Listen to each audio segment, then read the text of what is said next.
Hello, and welcome to Tonal Diversions. I'm your host, Lori Archer Sutherland, and this is my journey as a multifaceted musician. I'm a composer, clarinetist, and more who is navigating the world of classical music, and I'd love to share my adventures with you.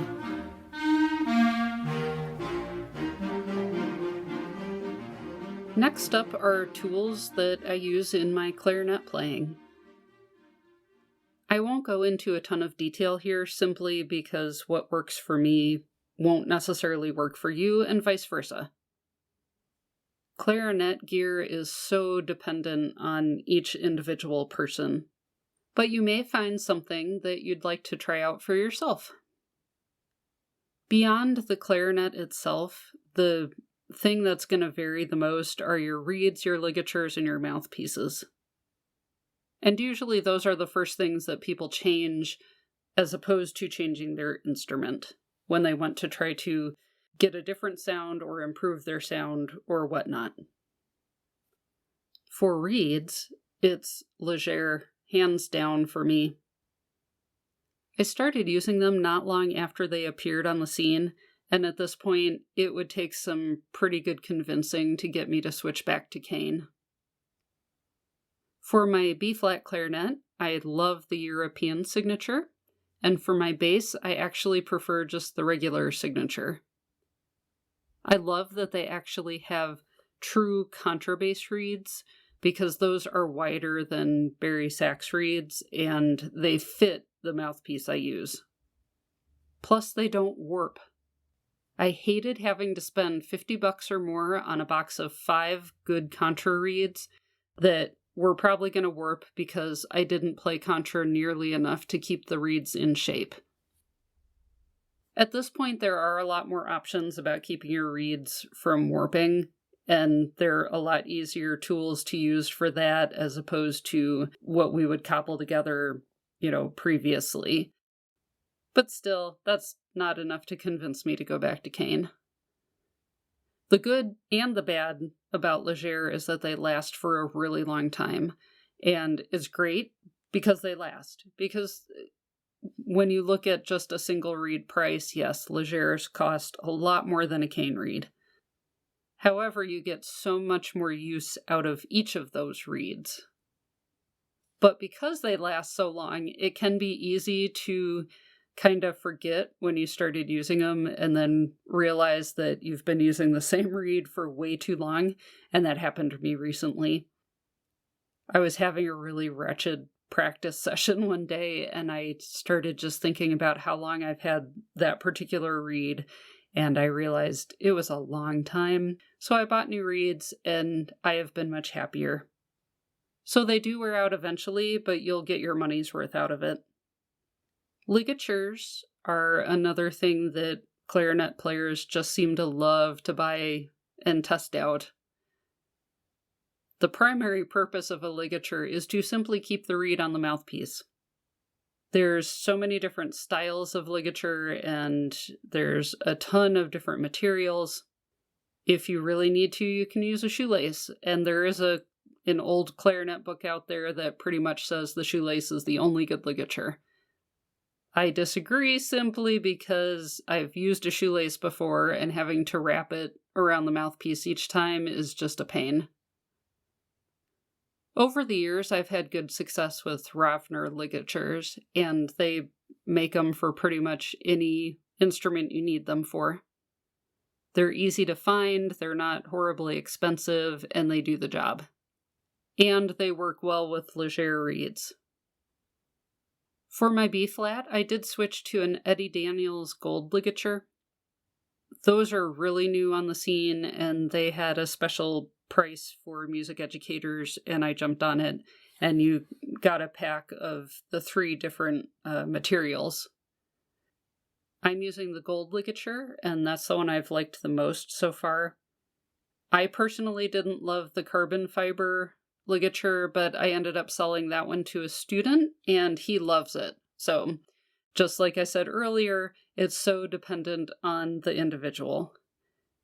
There's also a blue one that I haven't played as much yet, and I need to bring that back out and just spend some time with it.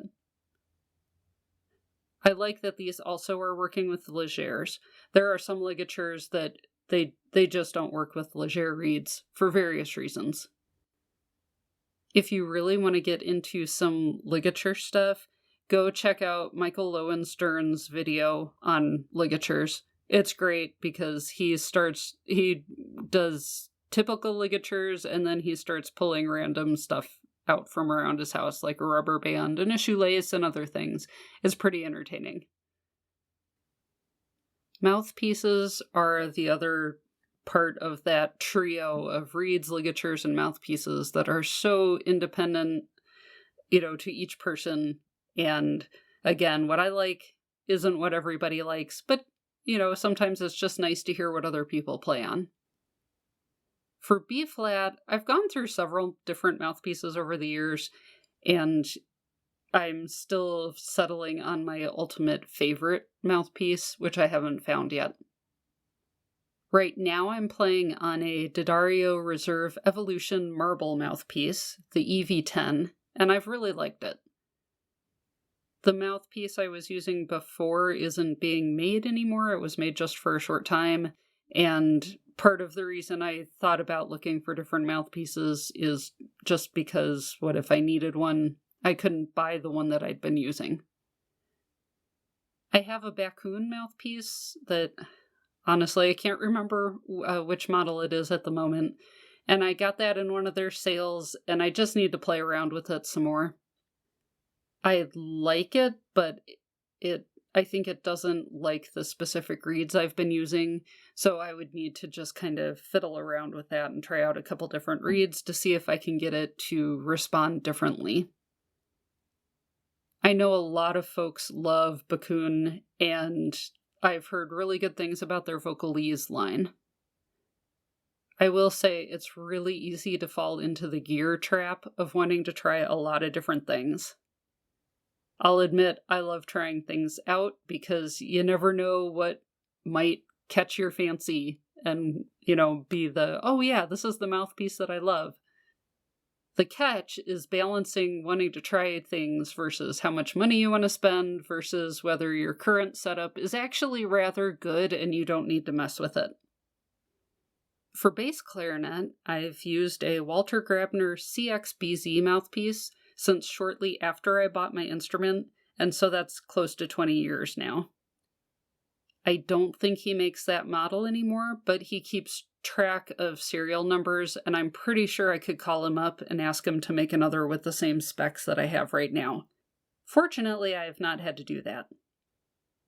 One day I may try a few different brands simply for the sake of research and to have things for my own students to try out, but I'm just not there yet. With that said, I've heard good things about the Van Doren Black Diamond line, and I look forward to trying those eventually. One of my pandemic purchases in 2020 was my holy grail of a bass clarinet case. Wiseman Cases out of the UK was having a sale, and we decided to jump on it. I bought a carbon fiber bass clarinet case. By my calculations, it shaved 5 pounds off of my load. It's compact, it will fit my B-flat A and E-flat clarinets as well as my bass if I want it to, and it's sturdier for traveling. The company was great to work with.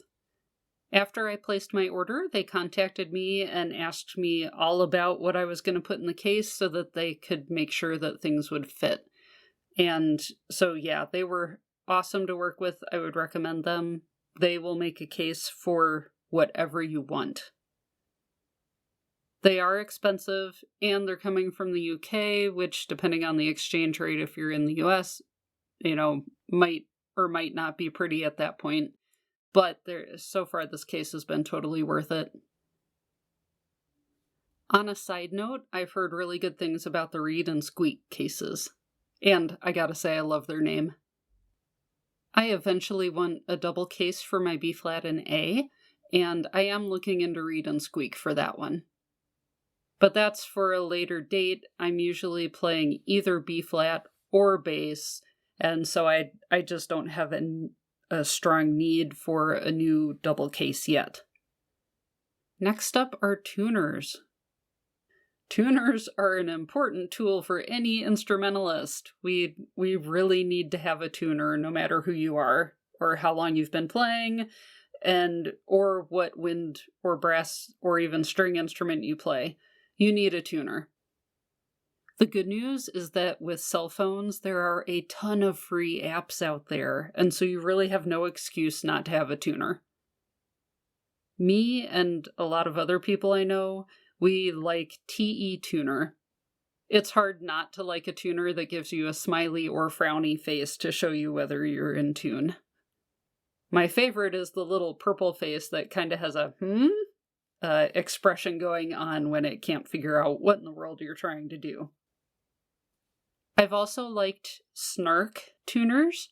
They work on vibrations from being clipped to your instrument, and that is so handy when you're in an ensemble setting, because sometimes you can't hear yourself, your tuner can't hear you because of all the other noise that's going on. The catch is using them with bigger wind instruments. I've tried using it on my contralto clarinet, and it's a struggle to figure out where to clip it, where 1, it will stay attached, and 2, I can still see it. And I should also give a mention to Korg. Korg tuners have been around for a long time, and they're still very good tuners, and you can find some reasonably priced ones. And the last couple things I'd like to talk about are mobile sheets and air turn foot pedals. More and more musicians are using a tablet, such as my aforementioned Surface Pro, to store sheet music. As with anything, there are pros and cons, but I've loved using mine. For reading and displaying the sheet music, I use Mobile Sheets. This app was made for musicians, as opposed to a general PDF reader, which might still get the job done, and as you can find free versions, but I find it was so worth paying for Mobile Sheets. And I think it was only $10 or so. It was not all that expensive. It lets you create set lists. You can tell it how to organize pages, which is really helpful for repeats. You can write on and highlight passages and a ton of other stuff.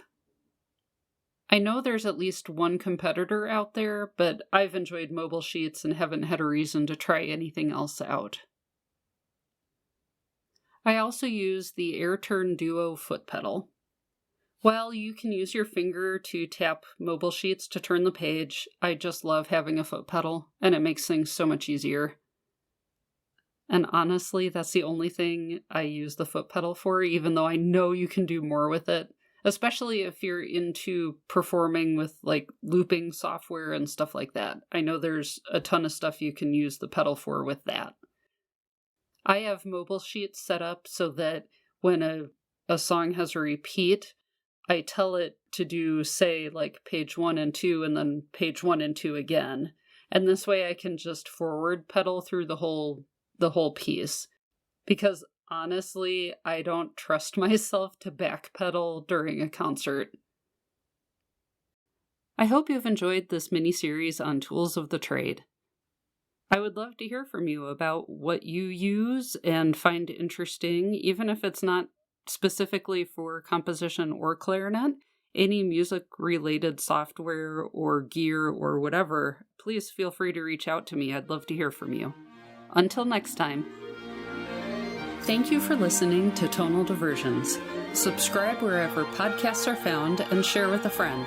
Until next time.